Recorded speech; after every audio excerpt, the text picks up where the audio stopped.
موہت کو اس لمحے اپنی بہن بڑی بے رحم لگی۔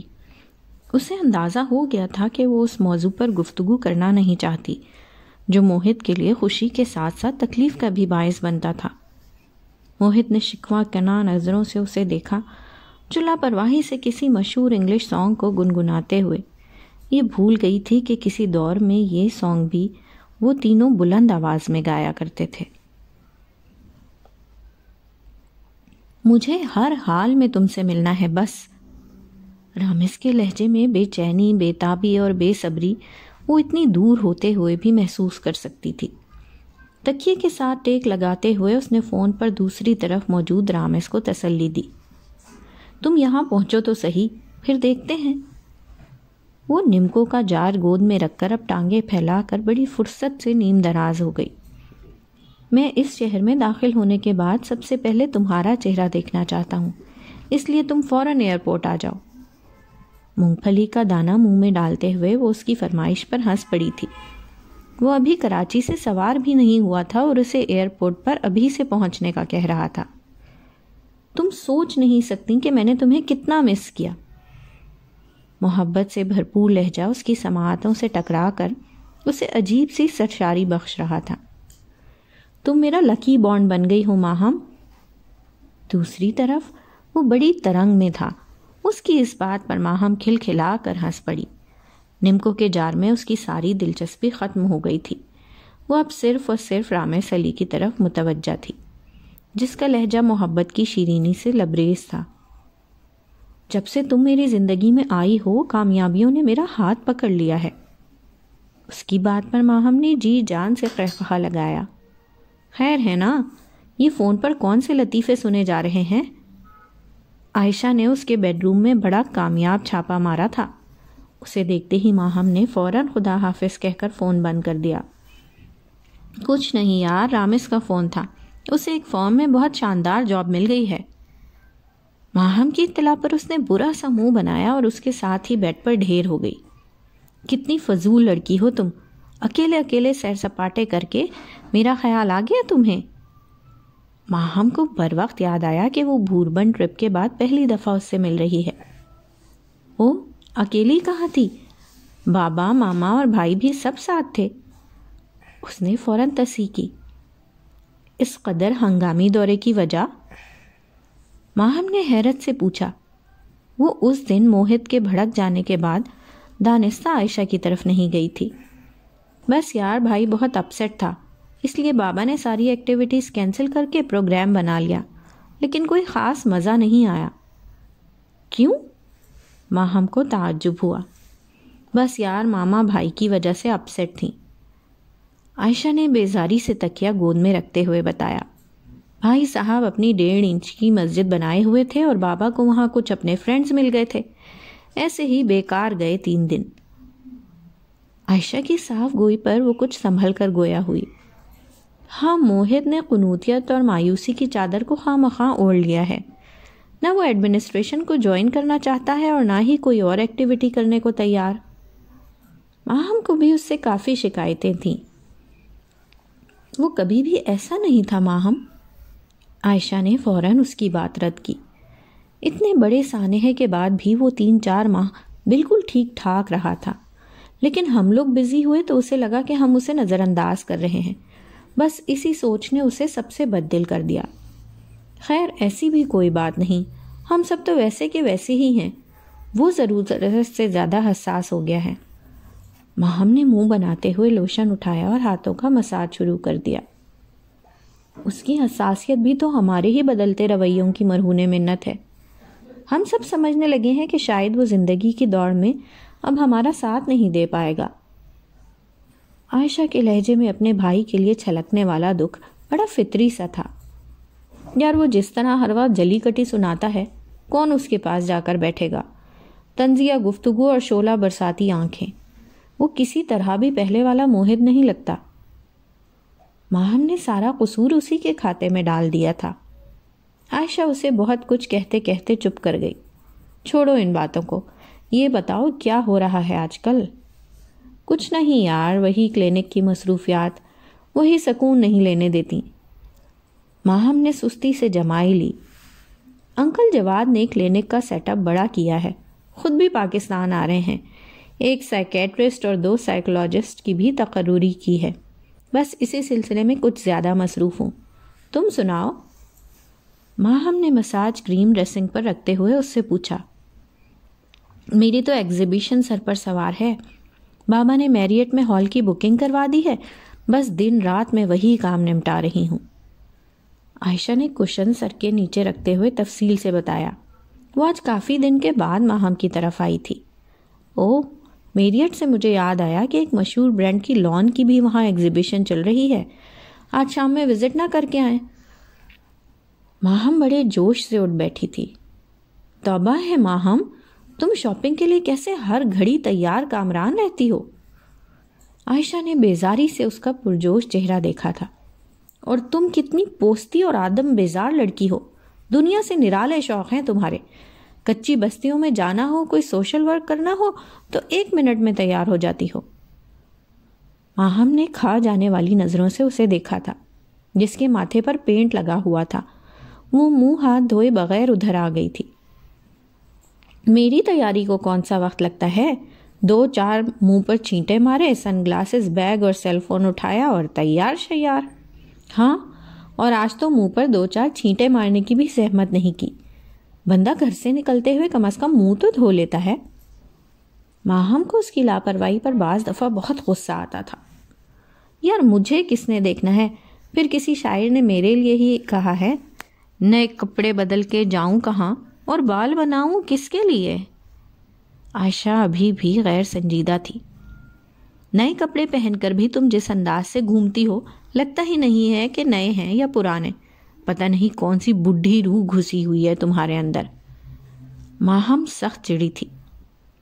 بھائی ہم مست ملنگ فقیر لوگ قلندرانہ مزاج رکھتے ہیں، ظاہری حلیوں کے بجائے دلوں میں جھانکتے ہیں اور انسانیت سے پیار کرتے ہیں، ہم درویشوں سے خفا نہ ہوا کرو۔ اس کی بے نیازی میں شرارت کا عنصر نمایاں تھا۔ ماہم نے اس کی بات پر کوئی تبصرہ نہیں کیا۔ مجھے چھوڑو، یہ بتاؤ کہ تمہارے اس سفید کبوتر کا کیا حال ہے؟ عائشہ نے اس کا موڈ سیٹ کرنے کے لیے اسے چھیڑا۔ کون سفید کبوتر؟ ماہم نے سخت تحیر بھرے انداز سے اس کی آنکھوں میں مچلتی شرارت کو دیکھا۔ بھائی وہی جس کو آج کل تم خوب دانہ ڈال رہی ہو، حالانکہ وہ جال میں پہلے سے ہی پھنسا بیٹھا ہے۔ عائشہ کے ذومانی انداز کو اب اس نے فوراً بوجھا تھا۔ کون؟ رامس علی؟ ماہم کھلکھلا کر ہنسی۔ اس کی آنکھوں میں خیراں کر دینے والی روشنی آج کل اسی ایک کے نام سے آتی تھی۔ ظاہر ہے اس کے علاوہ میں کسی اور کو کیوں کہوں گی؟ عائشہ نے برا سا منہ بنا کر ڈریسنگ ٹیبل کے آئینے میں اپنی شکل دیکھ کر منہ دھونے کا ارادہ ایک دفعہ پھر ترک کر دیا تھا۔ اف، کتنی بدتمیز لڑکی ہو تم، اور انداز گفتگو کتنا فضول ہو گیا ہے تمہارا۔ ماہم نے مصنوعی صدمے سے اسے دیکھا جو سستی اور کاہلی کا پہاڑ بنے لیٹی ہوئی تھی۔ بھئی ہم بندے کی شخصیت کے مطابق ہی اسے ٹائٹل دیتے ہیں، تم اپنے ایمان سے کہو کہ سفید جنگلی کبوتر نہیں لگتا وہ؟ اس نے بڑے اشتیاق بھرے انداز سے دریافت کیا۔ اچھے خاصے ہینڈسم اور ڈیشنگ بندے کے لیے تمہیں سفید کبوتر کا خطاب ہی ملا تھا۔ ماہم کو نہ چاہتے ہوئے بھی ہنسی آ گئی۔ ویسے یار اس نے تو مجھے حیران کر دیا ہے، بہت جلدی بہتری آئی ہے اس میں، تم سوچ نہیں سکتی ہو کہ مجھے اس کی حالت دیکھ کر کتنی خوشی ہوتی ہے۔ ماہم نے کھلے دل سے اسے سراہا۔ ظاہر ہے کہ اس کی حالت دیکھ کر تم سے زیادہ کون خوش ہو سکتا ہے؟ عائشہ نے طنزیہ انداز سے بھویں اچکا کر اس کے چہرے پر پھیلی دھنک کو دیکھا۔ کبھی یہ رنگ صرف موہت کے آنے پر بے اختیاری میں چھلکتے تھے۔ بھائی میرا مریض ہے وہ، ماہم نے کھسیا کر اسے یاد دلایا، اور مریض کو صحت مند ہوتے دیکھنا کسی بھی مسیحا کے لیے خوشی کی بات ہی ہوتی ہے۔ ماہم کی وضاحت پر ایک طنزیہ مسکراہٹ بڑی سرعت سے عائشہ کے چہرے پر پھیلی۔ ایک تو میں ان مریض محبت ٹائپ لوگوں سے بہت تنگ ہوں، جو دیکھتے دیکھتے محبت کے تاج محل قائم کر لیتے ہیں، اور پھر اسی تاج محل پر جب ان کی محبت کا مقبرہ بنتا ہے تو دھاڑے مار مار کر روتے ہیں۔ عائشہ کے لہجے کی تلخی پر وہ چونکی۔ وہ ایک لمحے میں سمجھ گئی تھی کہ اس کا اشارہ موحد رحیم کی طرف ہے، لیکن وہ دانستہ چپ رہی۔ اماں دعا کر کہ میں نعت کا مقابلہ جیت کر آؤں۔ سکینہ کی فرمائشیں دن بدن بڑھتی جا رہی تھیں۔ اماں نے فریم سے نظریں ہٹا کر بیٹی کا پرجوش چہرہ دیکھا۔ پتر، اللہ کے رسول کی محبت میں جیتنا ہے تو اس کی بتائی ہوئی باتوں پر عمل کر، اس کے نقش قدم پر چل۔ یہ راہ بہت اوکھی ہے، تیرے میرے دے بستہ روگ نہیں ہے۔ اماں نے ایک اور نیا سبق پڑھایا جو سکینہ کی سمجھ میں بالکل نہیں آیا تھا۔ لو اماں، یہ کیا بات ہوئی بھلا؟ وہ بمشکل اٹھ کر بیٹھی۔ پتر، سونے رب نو اپنی نبی نال عشق سیتے، اس نے دنیا تخلیق کی تھی، اسی کملے لوگ بس گلاں باتاں نال ہی خوش ہوندے رہندے ہیں۔ حضور صلی اللہ علیہ وآلہ وسلم نے جڑا کچھ آکھیا ہے ذرا اوتھے عمل تے کر، اے دنیا دی واہ واہ پتر ایتھے ہی رہ جانی ہے۔ اماں ہاتھ میں پکڑا فریم رکھ کر وضو کرنے چلی گئی تھیں۔ اماں، جن لوگوں کو اللہ کے رسول سے محبت ہوتی ہے وہی تو نعت پڑھتے ہیں۔ سکینہ کو سمجھ نہیں آ رہا تھا کہ کس طرح اماں کو اپنی بات سمجھائے۔ لو ای کے گل ہوئی؟ جمیلہ مائی نے ناک پر انگلی رکھ کر تعجب کا اظہار کیا۔ ہن میری نہ مانی دی آواز تے پھاٹا ڈول ہے تے مینوں نعت پڑھن دا سلیقہ بھی نہیں، تے ایدا کی مطلب ہے کہ مینوں محبت نہیں؟ اماں نے تولیے سے منہ صاف کرتے ہوئے صاف اس کا مذاق اڑایا۔ اماں، میرا یہ مطلب تھوڑی تھا، اب دنیا میں لاکھوں لوگوں کی آوازیں اچھی ہیں لیکن ہر کسی کو تو اللہ یہ سعادت نہیں دیتا نا۔ سکینہ نے جمیلہ مائی کو سمجھانے کی پھر ناکام کوشش کی۔ پتر، اللہ سمجھ بوجھتے ہر بندے نوں ہی دیندا ہے۔ اماں نے مسکرا کر اس کا جھنجھلایا ہوا چہرہ دیکھا۔ ہن تینوں اگر اللہ دے رسول نال محبت ہے تے تو نعت پڑھتی ہے نا، تے پھر دفع کر دنیا دی پوزیشناں نوں۔ پتر، مزہ تے تاں ہے جے سونے دے گھر وچ فرشت آویں، او ویلے واسطے دعا کریا کر۔ اماں نے الماری کے اوپر سے انتہائی عقیدت سے قرآن پاک اٹھایا۔ اماں تو بس میرے لیے دعا کر۔ سکینہ نے ضد کی۔ سفید ململ کے دوپٹے میں جمیلہ مائی کا سانولا چہرہ بڑا روشن اور پرنور لگ رہا تھا۔ پتر، جیڑا دل اپنے واسطے خود دعائیں کردا او دے واسطے کوئی دوجا کیوں کرے؟ اماں نے مسکرا کر اس کا ہکا بکا چہرہ دیکھا۔ پتر، تینوں تکلیف ہے نا، او پیڑ تو جانتی ہے یا تیرا رب؟ پھر کوئی دوسرا تیری تکلیف نو محسوس کر کے کیویں سچے دل نال دعا کرے گا؟ جمیلہ مائی پراسرار انداز سے مسکرائی۔ دوجے نوں دعا واسطے ضرور کہو پتر، لیکن اپنے واسطے خود ہی دعا کرو۔ اللہ توں کی شرمانا، سونا رب سب جاندا ہے۔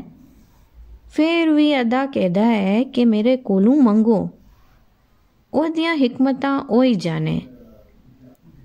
جمیلہ مائی نے قرآن پاک کھول لیا تھا اور سکینہ معلوم تھا کہ اماں اب اس کی کسی بات کا جواب نہیں دے گی۔ اس نے کنکھیوں سے اماں کا مصروف انداز دیکھا۔ قرآن پاک پڑھتے ہوئے دنیا و مافیہا سے بیگانہ ہو جاتی تھی۔ سکینہ نے اپنے دائیں جانب پڑی لوہے کی چھوٹی سی ڈرمی کھولی جو ابا اس کی فرمائش پر سکھر سے لایا تھا۔ لوہے کے اس چھوٹے سے ڈرم میں اس کی کافی چیزیں تھیں۔ یہ واحد جگہ تھی جہاں وہ اماں کو بھی ہاتھ ڈالنے کی اجازت نہیں دیتی تھی۔ اماں کو مصروف دیکھ کر اس نے ڈرمی سے فیئر اینڈ لولی نکال کر چہرے پر رگڑ رگڑ کر لگائی۔ سیاہ رنگ کے سرمے دانی سے سرمے کی سلائیاں نکال کر آنکھوں پر پھیری۔ اماں لپسٹک لگانے نہیں دیتی تھی، اس لیے سرخ رنگ کی سپاری کے چند دانے نکال کر منہ میں ڈالے اور پھر زبان سے ہونٹوں کو رنگا۔ اب وہ چوری چوری لوشن نکال کر ہاتھوں پہ لگا رہی تھی۔ وہ تو شکر تھا کہ جمیلہ مائی کا چہرہ دوسری طرف تھا، ورنہ وہ اس ہار سنگھار پر اس کی طبیعت سیٹ کر دیتی۔ اس نے وال کلاک پر نظر ڈالی۔ صبح کے 9 بجنے والے تھے۔ ڈاکٹر خاور کا راؤنڈ شروع ہو چکا تھا اور وہ اس کے کمرے میں آنے ہی والے تھے۔ اس کے دل کی دھڑکنوں نے الگ اسے بوکھلا رکھا تھا۔ اپنے کام سے فراغت پا کر اس نے تکیے کے ساتھ ٹیک لگائی اور اشفاق احمد کی وہ کتاب اٹھا لی جو ڈاکٹر خاور ہی اس کے لیے لائے تھے۔ اسے جب سے پتا چلا تھا کہ ڈاکٹر خاور کو مطالعہ پسند ہے، وہ ہر وقت کوئی نہ کوئی کتاب اپنی گود میں رکھے بیٹھی رہتی۔ واہ سکینہ، خوب مطالعہ ہو رہا ہے۔ وہ ایک دم ہی اندر آئے تھے۔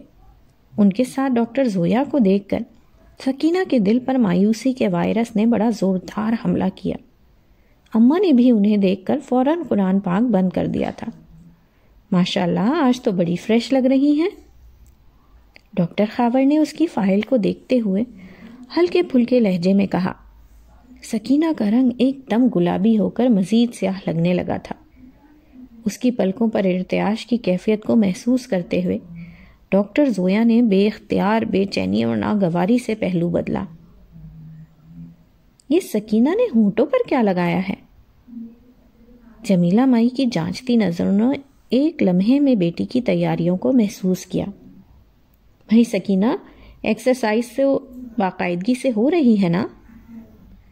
ڈاکٹر خاور نے نظریں اٹھا کر اسے دیکھا اور سکینہ کی دل کی دنیا میں زلزلہ سا آ گیا۔ بے ترتیب دھڑکنوں کو سنبھالنا اتنا مشکل نہیں تھا جتنا ڈاکٹر خاور کے ساتھ نگاہیں ملا کر بات کرنا۔ پلکوں پر منو بوجھ آن گرا تھا، اس لیے اس نے جھکا کر اثبات میں سر ہلا دیا۔ اپنی نعت کی بھی اچھی تیاری رکھیں، اگلے جمعے کو مقابلہ ہے، یاد ہے نا؟ ڈاکٹر خاور بھی آج اسے بار بار مخاطب کر کے اس کا امتحان لینے پر تلے ہوئے تھے۔ سکینہ نے ایک دفعہ پھر سر ہلا کر ہاں میں جواب دیا۔ بھائی خیر ہے نا، یہ آج اشاروں کی زبان سے کام کیوں چلایا جا رہا ہے؟ ڈاکٹر خاور نے ہاتھ میں پکڑے بال پوائنٹ کو حسب عادت ہلکا سا اس کے سر پر شرارت سے مارا۔ یہ ان کا مخصوص انداز تھا جو ان کے خوشگوار موڈ کی عکاسی کرتا تھا۔ ایسی تو کوئی بات نہیں، وہ بمشکل تھوک نگل کر بولی تھی۔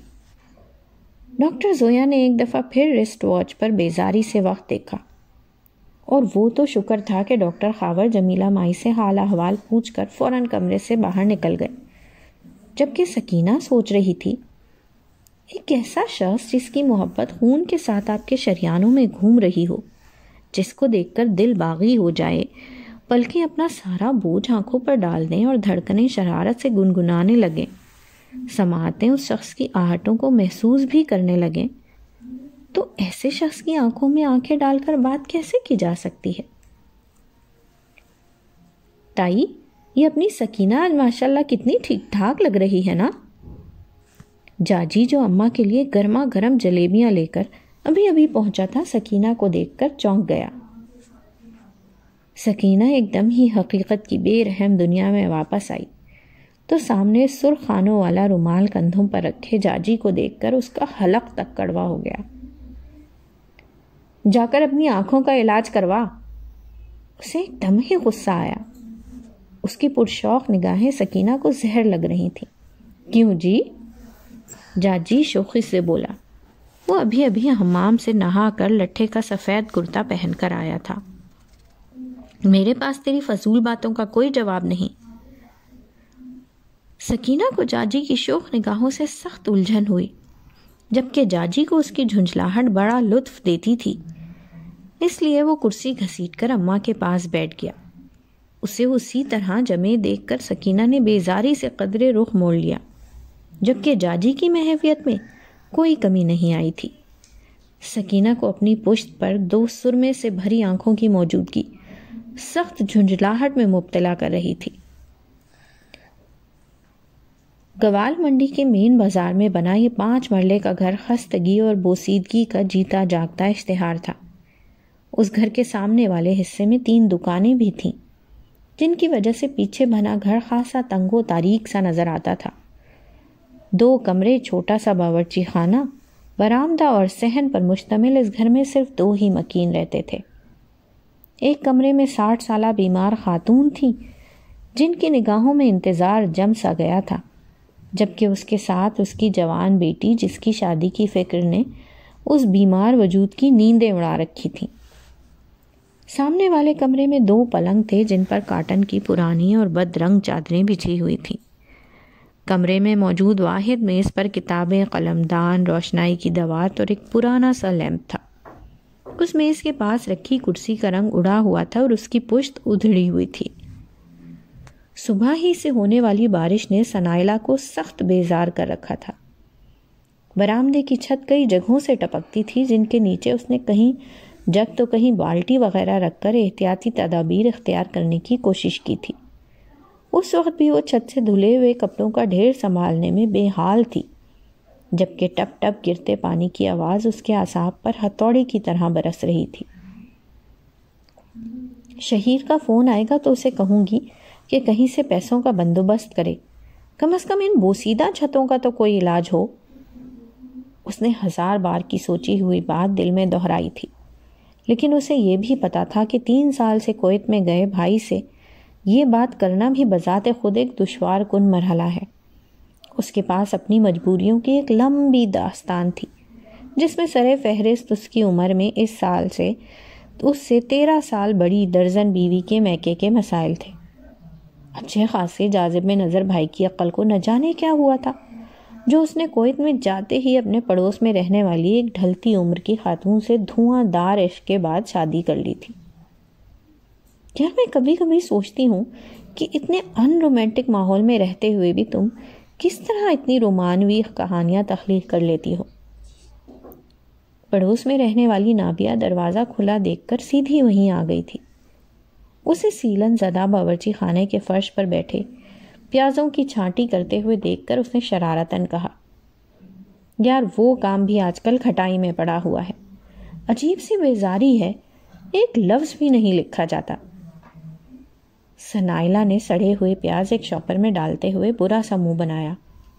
دفع کرو ان سب چیزوں کو، یہ گرما گرم کڑی اور پکوڑے کھاؤ، خالہ کدھر ہیں؟ نابیہ بھی لکڑی کی پیڑھی سنبھال کر اس کے پاس بیٹھ گئی تھی۔ امی دوائی کھا کر سو رہی ہیں، ایک تو شوگر اور اوپر سے ان کا بی پی بھی ہائی رہنے لگا ہے، بیماری کی وجہ سے سخت چڑچڑی ہو گئی ہیں۔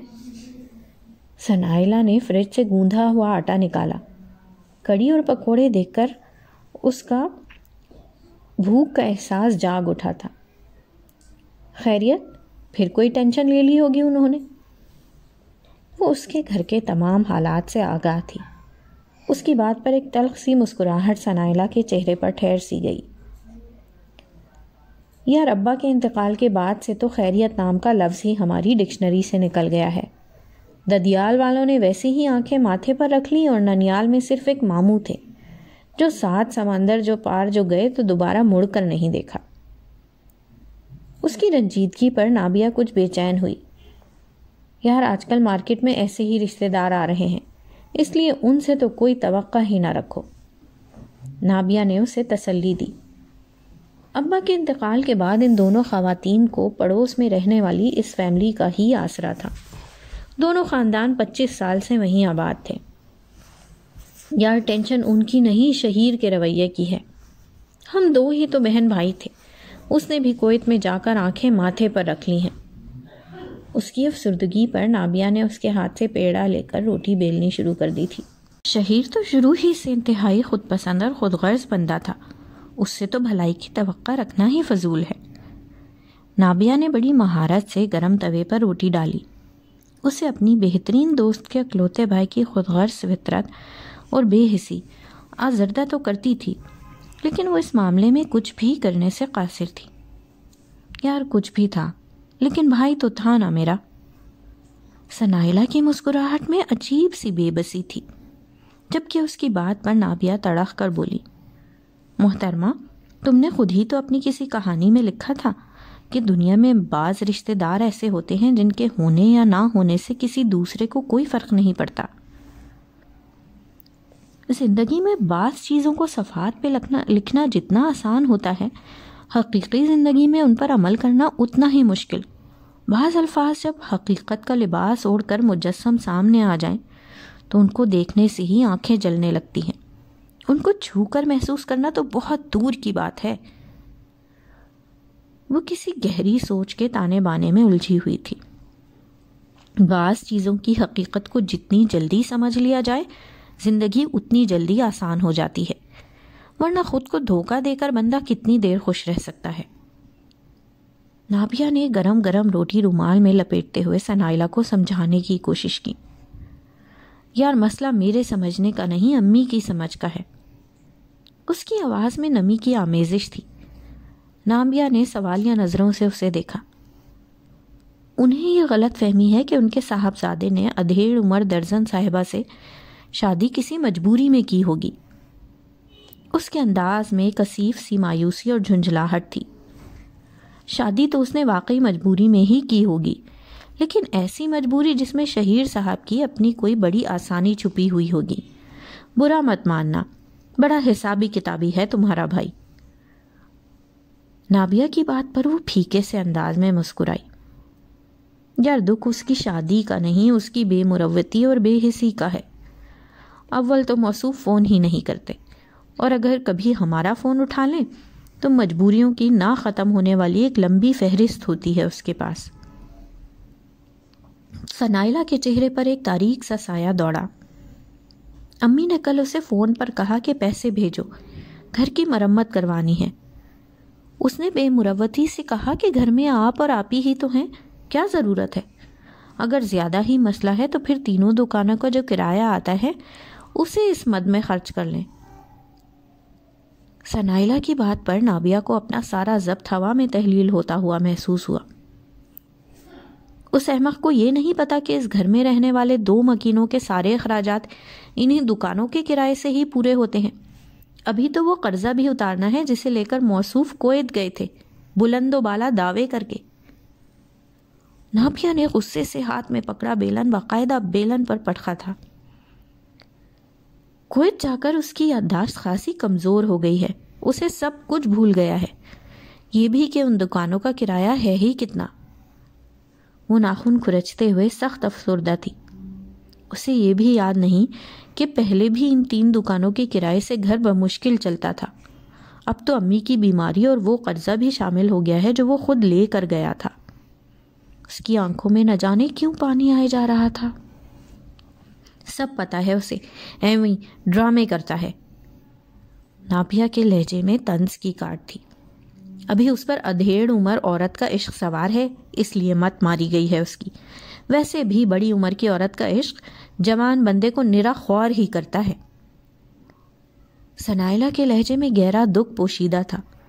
اس کے بہنوئی نے بھی کچھ عرصہ پہلے چوری چوری اپنے سے 10 سال بڑی مطلقہ خاتون سے شادی رچا لی تھی، جس کا گھر والوں کو 4 سال بعد پتہ چلا.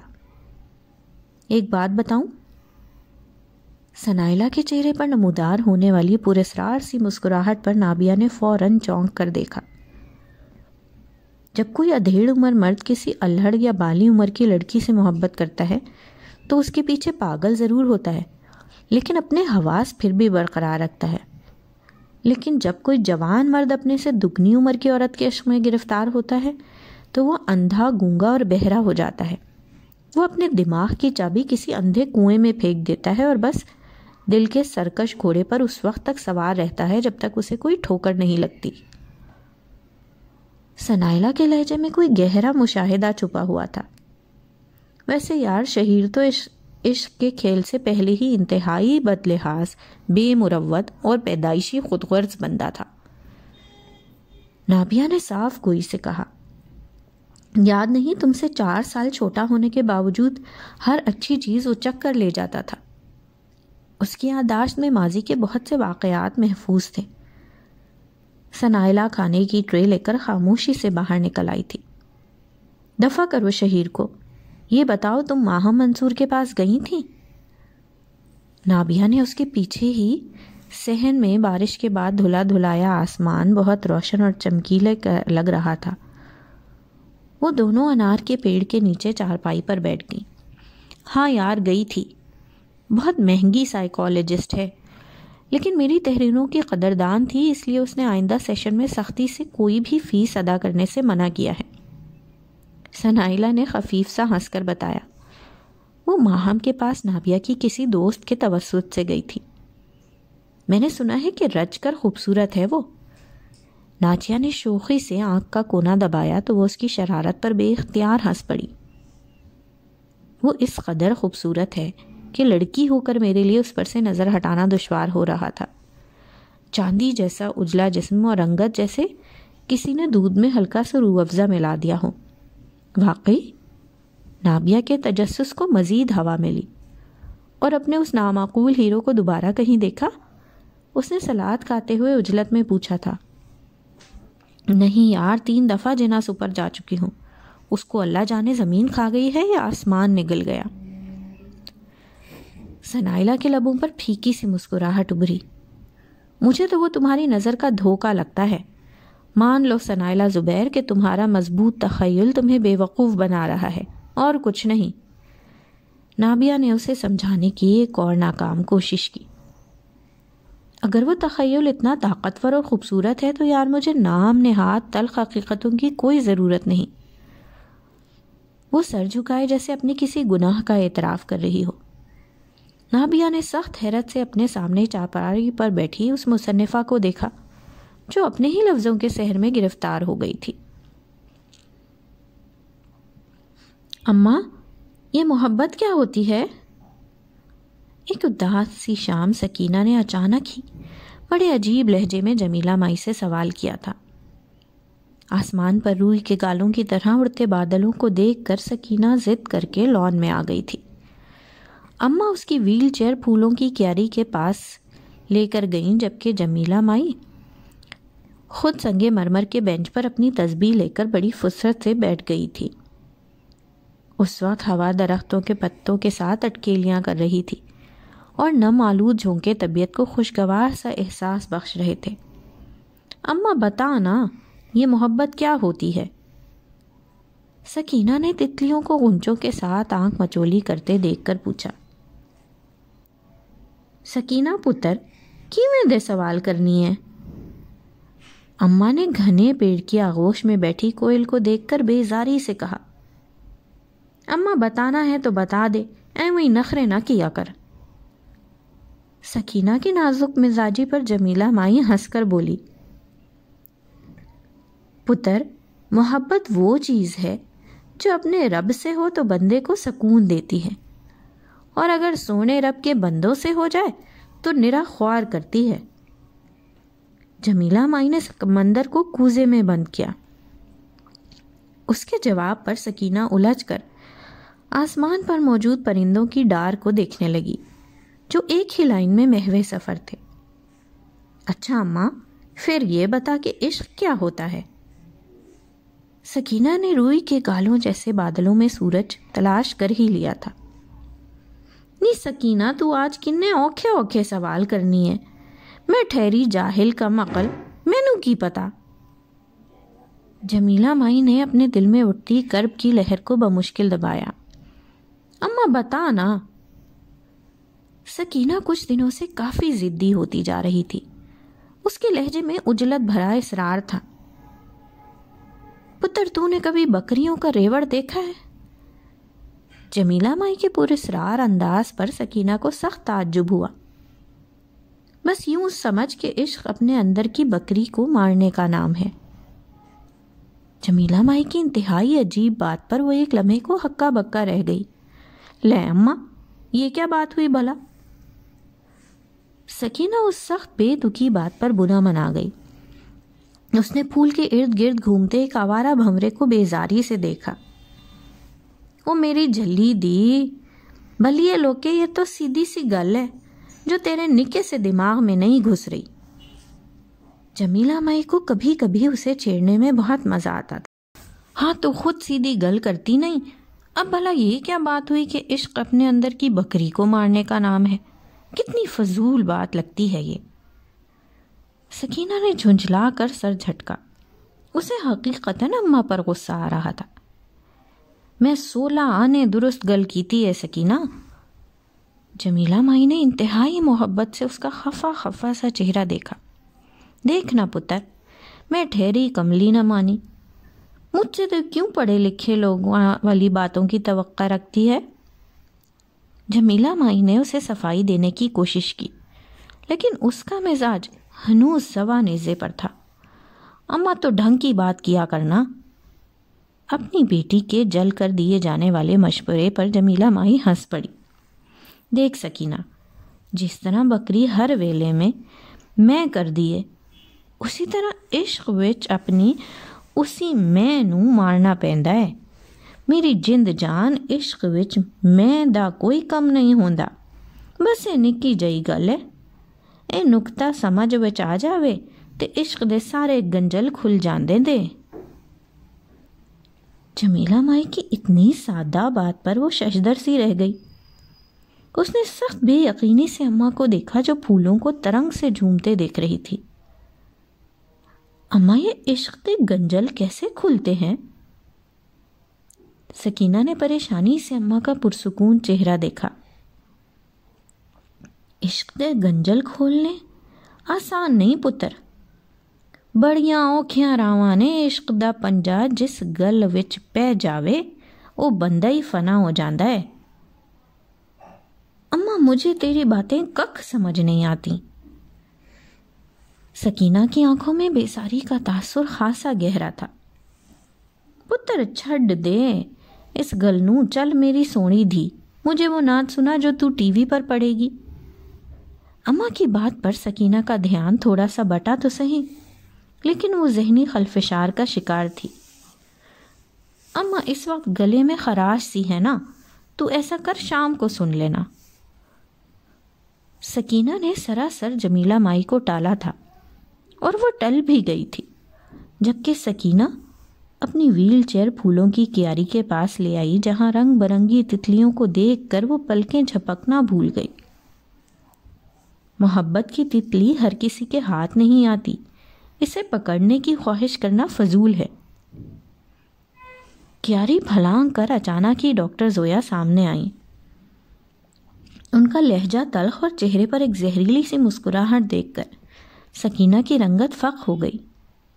وہ جو تھوڑا سا جھک کر اڑان بھرتی تتلی کو پکڑنے ہی والی تھی، ان کی اچانک آمد سے ہکا بکا رہ گئی۔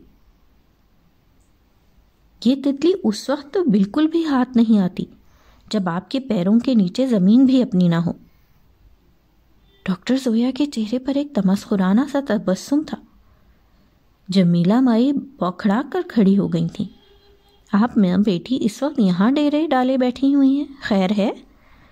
انہوں نے بڑے کمال سے طنز کا تیر چلایا تھا۔ جمیلہ مائی خجل سی ہو کر وضاحت دینے لگی۔ بس پتر، یہ پاگل ندان میری دھی ایویں ضد کر کے اس ویلے باہر نکل آئی۔ جمیلہ مائی نے خفت زدہ انداز سے وضاحت کی۔ اسے سمجھ نہیں آ رہا تھا کہ سامنے کھڑی ڈاکٹر صاحبہ کا مزاج کس بات پر برہم ہے۔ بچے تو ہر اچھی چیز کو دیکھ کر مچل ہی جاتے ہیں۔ آپ ماشاءاللہ اچھی خاصی سیانی ہیں، دھیان رکھا کریں۔ ڈاکٹر زویا کا انداز اگرچہ ہلکا پھلکا تھا، لیکن ان کی آنکھوں سے نکلنے والی تپش سکینہ کو اپنا دامن جلاتی محسوس ہوئی۔ بس پتر، انسان ہے نا، بھول چوک ہو ہی جاندی ہے۔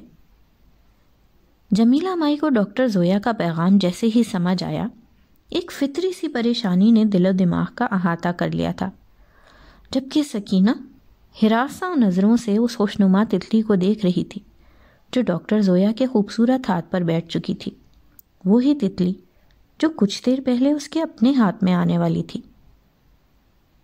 ڈاکٹر خاور کہاں ہیں؟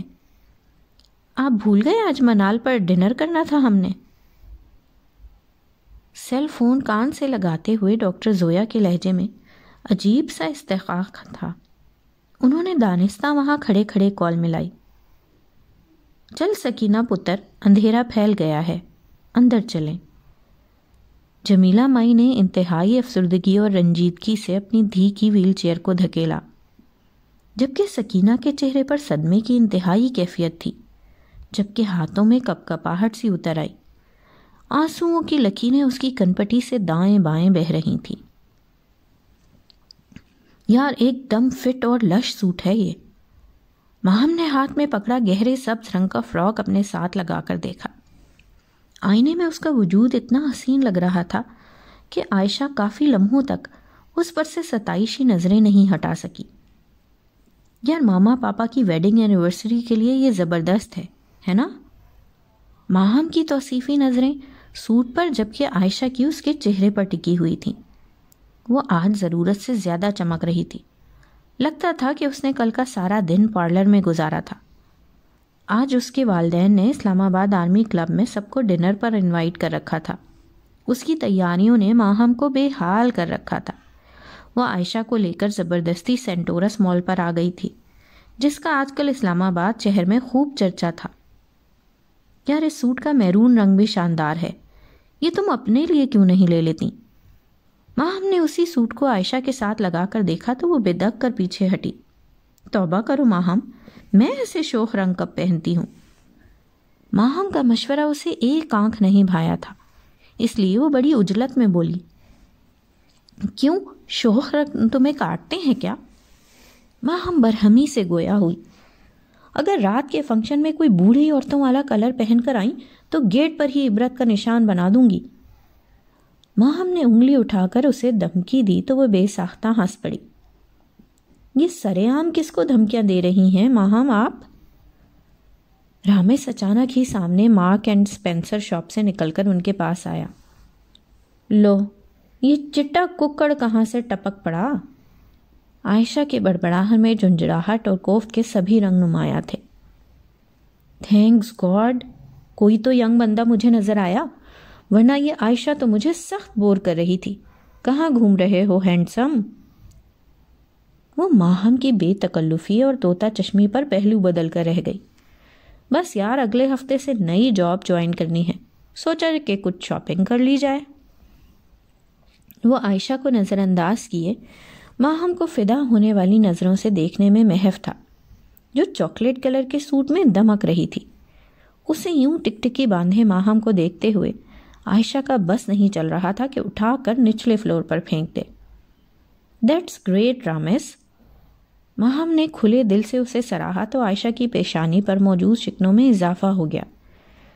یہ بتاؤ رامس، یہ سوٹ کیسا رہے گا؟ ماہم نے گہرے سبز رنگ کا فراک جس پر سرخ بنارسی پٹیاں لگی ہوئی تھی اس کے آگے کیا، جبکہ ماہم کی یہ حرکت عائشہ کو سخت زہر لگی تھی، اس لیے وہ سامنے لگے ہینگرز پر لٹکے سوٹوں کو زبردستی دیکھنے لگی۔ واو امیزنگ، بہت خوبصورت ڈریس ہے۔ رامس کی توصیفی نظریں سوٹ کو کم اور ماہم کو زیادہ دیکھ رہی تھی۔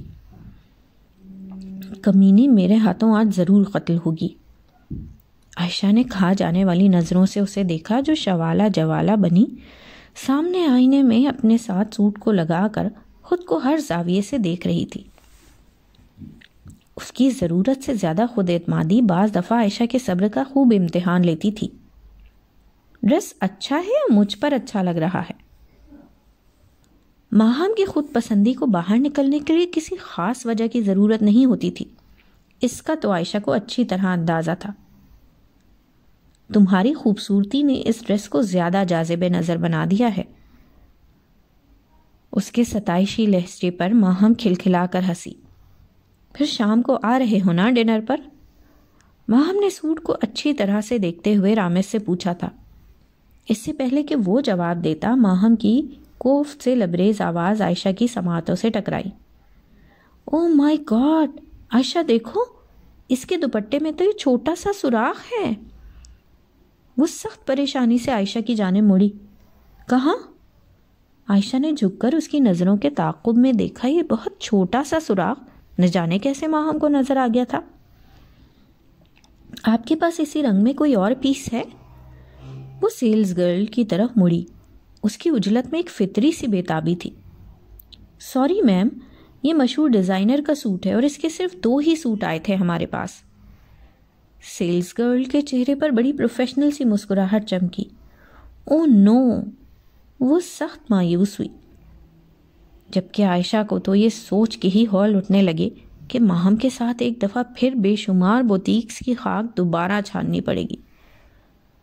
آپ چیک تو کریں، ماہم نے بے چینی سے کہا تو سیلز گرل اس کے بچکانہ انداز پر مسکرا دی۔ سوری میم، مجھے اچھی طرح سے علم ہے، آپ ایسا کریں کہ اس کا میرون کلر لے لیں۔ اس نے ایک اور تجویز سامنے رکھی جو ماہم کو بالکل پسند نہیں آئی۔ نو نیور، مجھے یہی کلر اچھا لگا ہے، مجھے اسی میں لینا ہے۔ ماہم کے لہجے میں محسوس کی جانے والی ضد تھی۔ ماہم، دوپٹے میں یہ سوراخ تو بہت معمولی سا ہے، کسی کو بھی نظر نہیں آئے گا، اگر پسند ہے تو یہی ڈریس لے لیں۔ رامس کی بات پر ماہم کے چہرے پر ایک ناگوار سا تاثر بڑی سرعت سے پھیلا تھا۔ بے شک یہ سوراخ کسی کو بھی نظر نہیں آئے گا، لیکن مجھے تو پتا ہے نا کہ اس میں نقص ہے، چاہے چھوٹا سا ہی صحیح۔ ماہم کے عجیب سے انداز پر رامس حیران ہوا، جبکہ عائشہ کو علم تھا کہ وہ اب یہ سوٹ مفت میں بھی نہیں لے گی۔ لیکن یہ کوئی ایسا نقص تو نہیں جس کے لیے اتنے اچھے سوٹ کو مسترد کر دیا جائے۔ رامس نے قدرے برا منہ بناتے ہوئے اسے سمجھانے کی کوشش کی۔ تمہارے لیے یہ خامی بڑی نہیں ہوگی، اس نے ناگواری سے ناک چڑھائی، لیکن مجھے اپنی پسندیدہ چیز میں کوئی بھی کمی اچھی نہیں لگتی۔ ماہم کے انداز پر رامس کو جھٹکا لگا۔ تم جتنی خوبصورت ہو اتنی ہی حیران کن بھی ہو۔ رات کو ڈنر پر وہ رامس کی بات پر دلکشی سے مسکرائی۔ سیاہ ڈنر سوٹ میں وہ خود بھی اچھا خاصا ڈیشنگ لگ رہا تھا۔ کیا کروں یار، میں ایسی ہی ہوں۔ اس نے بڑی ادا سے اپنی راج ہنس جیسی گردن کو جھٹکا دیا۔ تم تو رامس کو ایسے سب سے ملوا رہی ہو جیسے وہ تمہاری کوئی فخریہ پیشکش ہو۔ عائشہ کو بعض دفعہ ماہم کی حرکتیں سخت ناگوار گزرتی تھیں اور وہ اس کا اظہار بھی فوراً کر دیتی تھی۔ مائی ڈیئر، وہ یہاں سب کے لیے اجنبی ہے، اس لیے تعارف کروا رہی تھی، اب بھی موہت کے حوالے کر کے آئی ہوں۔ سفید رنگ میں وہ آسمان سے اتری کوئی حور لگ رہی تھی۔ یہ سوٹ اس نے پورے مال کی بوتیک چھان کر منتخب کیا تھا۔ آج اس نے خود کو سجانے میں ایڑی چوٹی کا زور لگا رکھا تھا۔ آخر کو اس شہر کی ساری کریم اس فنکشن میں مدعو تھی۔ تھینکس گاڈ، آج تم بھی انسانوں والے حلیے میں آئی ہو۔ ماہم نے ابھی اسے غور سے دیکھا تھا۔ رائل بلو کلر کا سوٹ عائشہ پر جچ رہا تھا۔ یار ماما کے ہتھے چڑھ گئی تھی، اٹھا کر لے گئی اپنے اس فضول سے پارلر میں جس نے پتہ نہیں کیا کچھ میرے چہرے پر تھوپ دیا ہے۔ سخت الجھن ہو رہی ہے۔ وہ بہت زیادہ کوفت کا شکار لگ رہی تھی۔ آج ہی تو ڈھنگ کی لگ رہی ہو، خبردار کوئی اور فضول بات کی۔ ماہم نے بے حد طنزیہ انداز میں اس کی بات قطع کی۔ وہ دونوں سوئمنگ پول کے کنارے پر رکھے صوفوں پر براجمان تھیں۔ بے تحاشا نیلی روشنیوں میں سامنے سفید ماربل کا سوئمنگ پول بڑا سحر انگیز لگ رہا تھا۔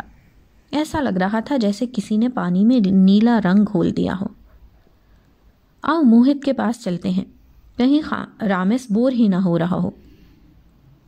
ماہم کے حواسوں پر آج ضرورت سے زیادہ رامس سوار تھا۔ ارے یہاں تو لگتا ہے مقابلہ خاموشی ہو رہا ہے۔ وہ دونوں گھوم کر سوئمنگ پول کے دوسرے کنارے پر پہنچی تو موہت کی ویل چیئر کے سامنے والی کرسی پر براجمان رامس بیزاری سے ادھر ادھر دیکھ رہا تھا۔ ماہم کو دیکھتے ہی اس کی آنکھوں میں ایک جوت سی جاگی۔ بھئی کہاں غائب ہو گئی تھی تم؟ رامس کی بےتابی پر ماہم مسکرائی۔ عائشہ نے کنکھیوں سے موہت کا سپاٹ چہرہ دیکھا، وہ اپنے سیل فون پر کوئی گیم کھیلنے میں مصروف تھا۔ رامس، تم موہت سے ملے؟ یہ عائشہ کا بڑا بھائی ہے۔ ماہم کی بات پر رامس نے چونک کر اسے دیکھا جو لفٹ کروانے کے موڈ میں نہیں تھا۔ جی میری بات ہوئی ہے ان سے، ان کے ساتھ ہونے والی ٹریجڈی پر مجھے بہت افسوس ہے۔ رامس نے کچھ محتاط انداز سے تعصب کی رسم نبھائی۔ لیکن میرے لیے یہ ٹریجڈی نہیں بلکہ فخر کی بات ہے۔ میری تو خواہش تھی میرا پورا جسم ہی وطن کی راہ میں قربان ہو جاتا۔ موہت کا انداز کچھ جتلاتا ہوا سا تھا اور حقیقت میں ایسا ہی تھا۔ اسے بس اپنوں کے بدلتے رویوں کا دکھ تھا۔ ماحول میں ایک اعصاب شکن سی بوجھل خاموشی نے جگہ بنا لی۔ آؤ رامس، میں تمہیں سمن آپی سے ملواتی ہوں۔ تم دیکھنا ذرا میرا بھانجا کتنا کیوٹ ہے۔ موہت کی طنزیہ نظروں کی وجہ سے ماہم کے لیے وہاں بیٹھنا دشوار ہو گیا تھا، اس لیے وہ بہانے سے وہاں سے اٹھی۔ تمہاری دوست کا بھائی کچھ عجیب سا نہیں ہے؟ فضا میں آرکیسٹرا کی دھنوں کے باوجود عائشہ نے اس کا یہ جملہ پورے دھیان سے سنا تھا، جو اس نے اپنی دانست میں قدرے آہستگی سے کہا تھا۔ وہ ماہم کا جواب نہیں سن سکی تھی۔ اس کی نظروں میں موہت کا دھواں دھواں سا چہرہ تھا۔ وہ کرب کی نہ جانے کن منزلوں سے گزر رہا تھا۔ ماہم اور رامز کو اکٹھے ساتھ ساتھ چلتے دیکھنا اس کے لیے کتنا اذیت ناک تھا، عائشہ اس دکھ کا اندازہ بخوبی کر سکتی تھی۔ سکینہ یہ لے۔ جمیلہ مائی کو کمرے میں نہ پا کر جاجی فوراً ہی اندر گھس آیا تھا۔ آتے ہی اس نے ایک شاپر سکینہ کی طرف بڑھا دیا، جو ہاتھ میں پکڑے خواتین ڈائجسٹ کو میز پر رکھ کر اسے کھا جانے والی نظروں سے دیکھ رہی تھی۔ جاجی دن بدن اس کے لیے ناقابل برداشت ہوتا جا رہا تھا۔ یہ کیا ہے؟ سکینہ نے طنزیہ ہنکارا بھرتے ہوئے ابرو چڑھا کر اسے دیکھا۔ کھول کر تو دیکھو، تمہارے لیے لایا ہوں۔ سکینہ کے سرد انداز کا بھی جاجی پر رتی برابر اثر نہیں ہوا تھا، اس لیے وہ ڈھٹائی سے کھڑا تھا۔ کس خوشی میں؟ سکینہ کے مزاج میں تلخی کے سبھی رنگ جھلکے۔ وہ تو نے ٹی وی پر جانا ہے نا، تو میں نے سوچا کہ تیرے لیے کوئی چھوٹی موٹی جیولری لے آؤں۔ وہ بے خوفی سے اس کی آنکھوں میں آنکھیں ڈالے کہہ رہا تھا، ایک بات تو بتا جاجی، آخر تو آج اپنے سارے کام کاج چھوڑ کر یہاں کیوں ٹکا ہوا ہے؟ سکینہ کا ضبط آج جواب دے گیا تھا، تیرے لیے۔ اس نے 2 لفظوں میں قصہ نمٹایا۔ کیوں؟ مجھ میں کون سے ایسے ہیرے جڑے ہوئے ہیں؟ سکینہ نے اکتاہٹ کے ساتھ سر کو ہلکی سی جنبش دی۔ تجھے میری کمر کا یہ کب برا نہیں لگتا؟ سکینہ کے لہجے میں جھلکتی خود اذیتی پر اس نے شکواں کناں نظروں سے اسے دیکھا۔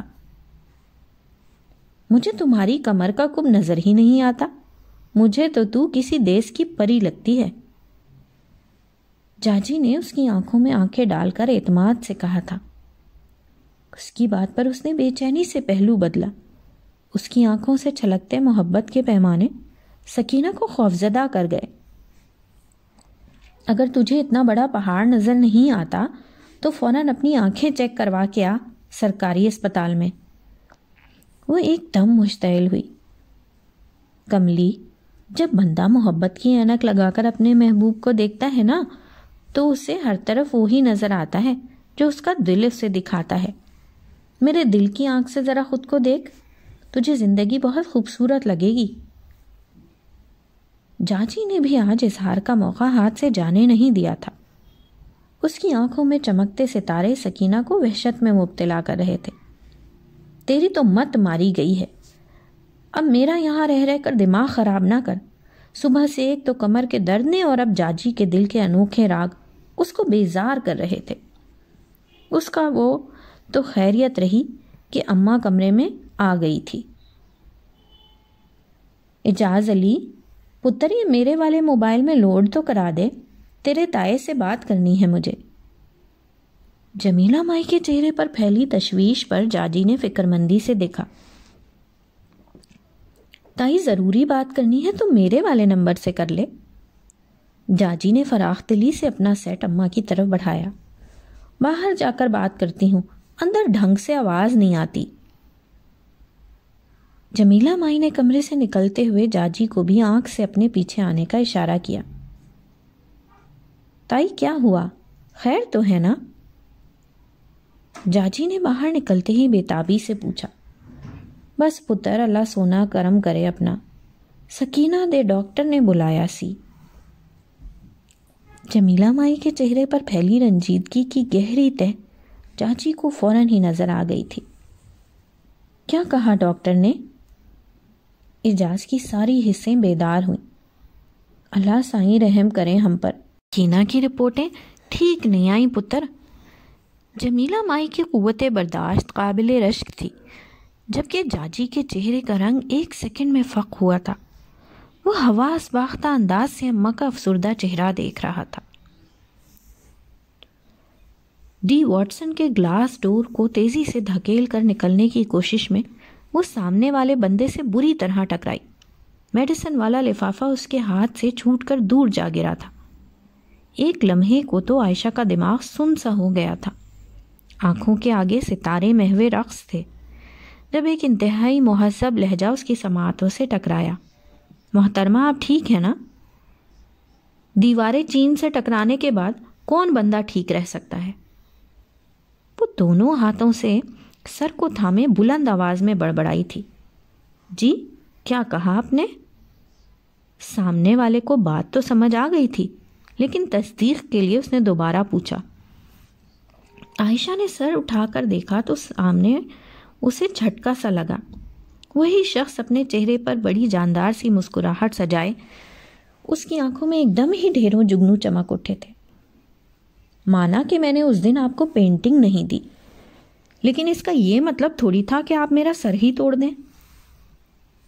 عائشہ نے اپنے سر کو سہلاتے ہوئے جل کر کہا تھا۔ اس کی بات پر سامنے موجود شخص کے حلق سے نکلنے والا قہقہا بڑا بے ساختہ تھا۔ آئی ایم سوری، میں نے ایسا دانستہ نہیں کیا، ویسے بھی میں دل میں بغض رکھنے والا بندہ نہیں۔ اس نے بڑے مہذب انداز سے صفائی دی، لیکن اس کی آنکھوں میں شرارت رقصاں تھی۔ وہ اب اس کی تمام ادویات اکٹھی کر کے شاپر میں ڈال رہا تھا۔ ویسے آپ کا کیا اپنا میڈیکل اسٹور کھولنے کا ارادہ ہے؟ اس نے ادویات کی تعداد کو دیکھتے ہوئے شرارت سے پوچھا۔ نہیں، یہ مجھے ایک فری میڈیکل کیمپ کے لیے چاہیے تھی، اس نے بے ساختہ کہا۔ اوہ، تو آپ ڈاکٹر بھی ہیں؟ اس کو خوشگوار سی حیرانی نے گھیرا۔ جی نہیں، اس نے شاپر پکڑتے ہوئے نفی میں سر ہلایا۔ لائیں میں یہ گاڑی میں رکھ دیتا ہوں، کافی بھاری ہے، اس نے پرخلوص انداز میں کہا تو وہ بھی انکار نہیں کر پائی۔ شاپر پچھلی سیٹ پر رکھ کر وہ جانے کے لیے مڑا تو عائشہ نے بے ساختہ اسے پکارا۔ یہ میری ایگزیبیشن کا انویٹیشن کارڈ ہے، آپ ضرور آئیے گا۔ عائشہ نے اپنی گاڑی کی پچھلی سیٹ پر رکھے شاپر میں سے ایک کارڈ نکالا۔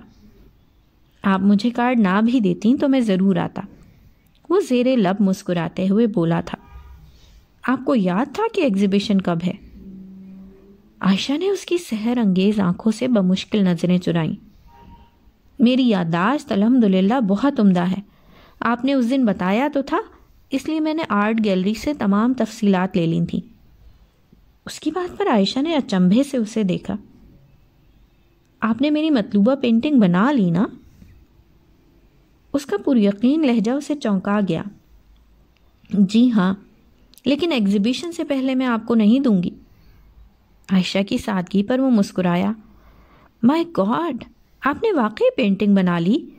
میں تو سمجھا تھا آپ نے یوں ہی میرا دل رکھنے کے لیے ہاں کر دی ہوگی۔ اس کی چہکتی ہوئی آواز میں سخت حیرانی تھی، جبکہ میں سمجھی کہ آپ نے یوں ہی میرا دل رکھنے کو فرمائش کر دی ہوگی۔ عائشہ کے منہ سے بے ساختہ پھسلا، وہ قہقہا لگا کر ہنس پڑا۔ محترمہ، اس کا مطلب ہے کہ ہم انجانے میں ایک دوسرے کے دلوں کی حفاظت کرتے پھر رہے تھے۔ اس کی گہری نظروں کے حصار پر عائشہ بوکھلا سی گئی۔ زومانی لہجہ، بولتی آنکھیں اور گھنی مونچھوں تلے مسکراتے گلابی لب، تمام چیزوں نے عائشہ کو منجمد سا کر دیا تھا۔ دل میں اٹھتے انوکھے راگ الگ ہاتھ پاؤں پھلا رہے تھے۔ اماں، اس نے گلا کھنکار کر قریشی کی بیل بناتی جمیلہ مائی کو مخاطب کیا تو اس نے سر اٹھا کر سکینہ کو دیکھا، جو بڑی مہارت سے آنکھوں میں کاجل لگا رہی تھی۔ سکینہ، تو نعت کے مقابلے میں جا رہی ہے یا کسی جنج میں؟ جمیلہ مائی کی آنکھوں میں ہلکی سی ناگواری تھی۔ اس سے پہلے کہ وہ کچھ اور کہتی، سکینہ نے ہاتھ اٹھا کر اسے فوراً کوفت بھرے انداز سے بولنے سے روکا۔ دیکھ اماں، خدا کے واسطے آج کچھ نہ کہنا، ٹی وی کی اسکرین پر بغیر میک اپ کے بالکل بے سوادی آؤں گی۔ سکینہ کے لہجے میں عجیب سی بچکانہ ضد محسوس کر کے جمیلہ مائی بادل نخواستہ چپ کر گئی۔ وہ اب سخت حیرت سے سکینہ کی لوہے کی ڈرمی سے نکلنے والا میک اپ کا سامان دیکھ رہی تھی، جو اس نے نہ جانے کس سے اور کب منگوایا تھا، اسے خبر ہی نہ ہوئی۔ وہ اب اپنی آنکھوں پر نیلے پیلے رنگوں کے آئی شیڈ لگا رہی تھی۔ نا سکینہ، تیرا کی خیال ہے کہ تو یہ کالے پیلے رنگ لگا کے بہت سونی لگ رہی ہے؟ جمیلہ مائی نے ناک پر انگلی رکھ کر تعجب کا اظہار کیا تو وہ جھنجھلا گئی۔ ہاں کہہ دے کہ اپنے پنڈ کے شیدے قصائی کی کالی کٹی لگ رہی ہوں۔ لو، مجھے کہنے کی کیا لوڑ ہے؟ تجھے تیرا یہ 200 روپے والا شیشہ خود بتا دے گا۔ جمیلہ مائی نے ہنس کر دوپٹہ اٹھا لیا اور کریشے سے بیل بنانے لگی۔ سکینہ نے چوری چوری شیشے میں دیکھا اور اپنا چہرہ عجیب مضحکہ خیز لگا۔ اماں کبھی کبھی واقعی کتنی سچی باتیں کرتی ہے۔ اس نے دل ہی دل میں سوچتے ہوئے فوراً پاس پڑے تولیے سے منہ رگڑ کر صاف کیا۔ اماں سچ سچ بتا کہ اب تیری سکینہ کیسی لگ رہی ہے؟ سرخ لون کا دوپٹہ سر پر سلیقے سے اڑتے ہوئے اس نے بےتابی سے پوچھا تو اماں نے رنگوں سے مبرہ اس کا چہرہ دیکھ کر سکون کا سانس لیا۔ میری دھی تو مجھے ویسے ہی پریوں کی ملکہ لگتی ہے۔ جمیلہ مائی کو اچانک ہی اس پر پیار آیا تھا۔ اماں شکل صورت کا تو مجھے پتا نہیں، لیکن یہ بات طے ہے کہ تیری دھی کی آواز پورے پنڈ کی لڑکیوں سے زیادہ پیاری ہے۔ سکینہ کے لہجے میں چھلکتے غرور پر جمیلہ مائی کا دل دہل سا گیا۔ اس نے ناگواری سے اپنی بیٹی کو ایک دفعہ پھر شیشے میں دیکھتے ہوئے دیکھا۔ 1000 دفعہ سمجھایا ہے سکینہ، سوچ سمجھ کر بولا کریے، اللہ نو انا مان پسند نہیں۔ اماں کیا ہے، آج کے دن تو نصیحتیں نہ کر۔ ایک تو مجھے ساری رات خوشی کے مارے نیند نہیں آئی کہ مجھے پہلی دفعہ ٹی وی پر آنا ہے، اب طبیعت عجیب سی ہو رہی ہے۔ سکینہ نے ہاتھ میں پکڑا فیس پاؤڈر تکیے پر پٹخا تو اس کا مزاج برہم دیکھ کر سکینہ مائی دانستہ خاموش رہی۔ کچھ توقف کے بعد اس نے دو ٹوک انداز میں کہا،